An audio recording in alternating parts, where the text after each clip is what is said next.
La photographe Françoise Huguet présente son exposition Tout en retrait aux quatre coins du monde, à découvrir au kiosque Rive droite du port.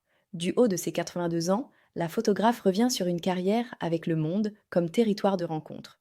De l'Afrique à l'exploration intime des classes moyennes à Singapour, en passant par la Russie, ces photos témoignent du travail d'une photographe qui documente et révèle la diversité du monde, de ses territoires et sociétés.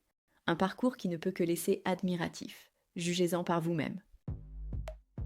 Je suis Françoise Huguet, photographe. Je sais faire que ça. Voilà. Françoise Huguet, vous avez parcouru le monde pour réaliser vos photos. Par quel pays avez-vous commencé? En fait, j'ai commencé par le Japon.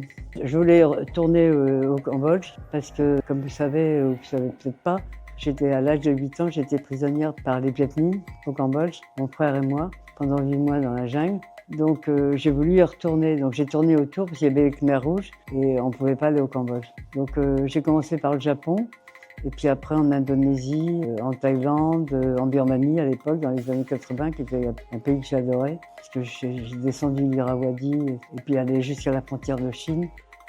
Vous vous êtes rendu de nombreuses fois au pays du soleil levant. Qu'est-ce qui vous a attiré là-bas?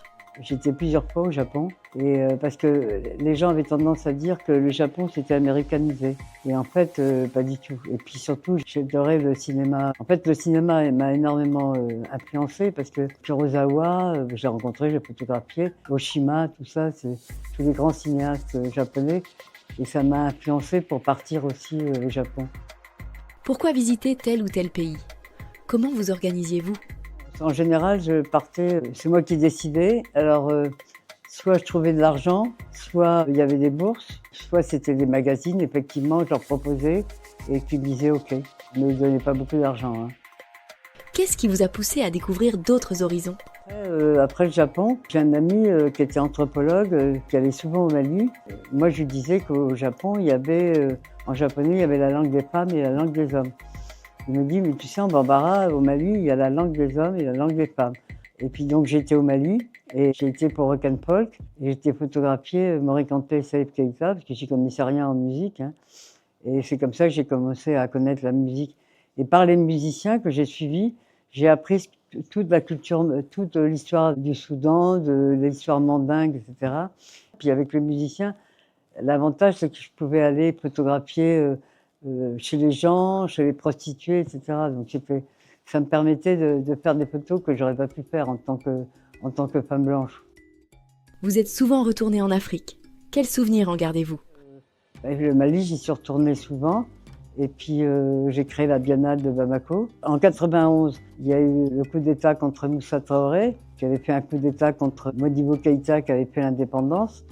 Et donc à 91, il y a eu un coup d'État. Il y a eu quand même 200 morts et 300 blessés. Donc là, j'ai tout photographié.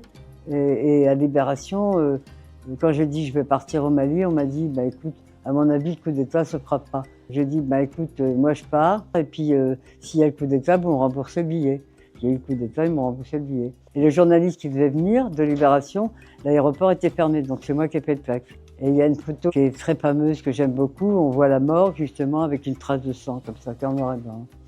Et puis à la morgue aussi, on voyait les femmes, puisque souvent les femmes étaient au premier rang des manifestations. Enfin, moi, j'ai vu des choses.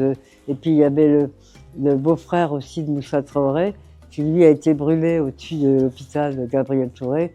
J'ai fait des photos, on n'est pas beaucoup. Il y a un autre photographe malien, Racine, qui est mort maintenant, malheureusement, et qui a fait les photos en même temps que moi aussi.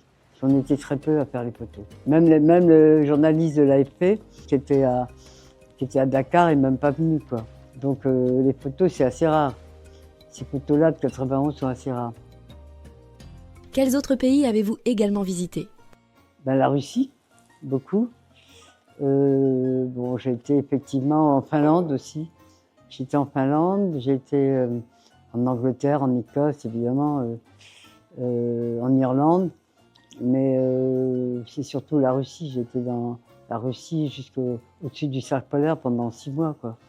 J'en ai fait un livre, c'est un route pour Berry.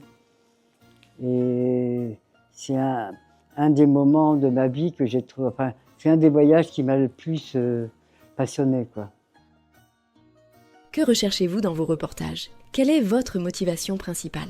C'est les gens, les paysages. Bon, d'abord, je suis très influencée par le cinéma. Par exemple, en route pour Bering, c'est Tarkovsky. Donc quand je suis arrivé à Moscou, il y avait un cinéma pour 5 €. On pouvait voir tous les films de Tarkovsky. Donc je les ai tous vus et ça m'a énormément influencé pour mes cadrages. Et puis effectivement, moi c'est la vie des gens. Il y a les paysages évidemment, mais c'est surtout la vie des gens qui m'intéresse. Moi je continue d'ailleurs.